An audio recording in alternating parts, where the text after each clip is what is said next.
5 రోజుల భారత పర్యటనలో భాగంగా న్యూజిలాండ్ ప్రధాని క్రిస్టోఫర్ లక్సన్ న్యూఢిల్లీ చేరుకున్నారు. ఢిల్లీలోని విమానాశ్రయంలో ఆయనకు కేంద్ర మంత్రి ఎస్పీ సింగ్ బఘేల్ ఘన స్వాగతం పలికారు. పీఎం నరేంద్ర మోదీ ఆహ్వానం మేరకు భారత పర్యటనకు వచ్చిన క్రిస్టోఫర్ లక్సన్ 5 రోజుల పాటు పర్యటిస్తారు.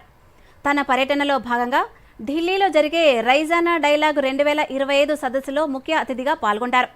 ఇక మరోవైపు న్యూజిలాండ్ పీఎం భారత పర్యటన నేపథ్యంలో కేంద్ర వాణిజ్యం, పరిశ్రమల శాఖ మంత్రి పీయూష్ గోయల్, న్యూజిలాండ్ వాణిజ్యం, పెట్టుబడుల మంత్రి టాడ్ మెక్లే ఢిల్లీలో భేటీ అయ్యారు. 2 దేశాలు ఆర్థిక సహకారాన్ని మరింతగా పెంచుకునే ఉద్దేశంలో భాగంగా సమగ్ర పరస్పర ప్రయోజనాలపై ఇద్దరు మంత్రులు చర్చించారు. ఇక ఇందులో భారతదేశం, న్యూజిలాండ్ ఫ్రీ ట్రేడ్ అగ్రిమెంట్పై కూడా చర్చ జరిగింది. అలాగే గొలుసు సరఫరా, విపణి అందుబాటును మెరుగుపరచడం, తద్వారా ఇరు దేశాలు సమతుల్య ఫలితాలను సాధించడమే లక్ష్యంగా ఈ చర్చలు జరిపారు.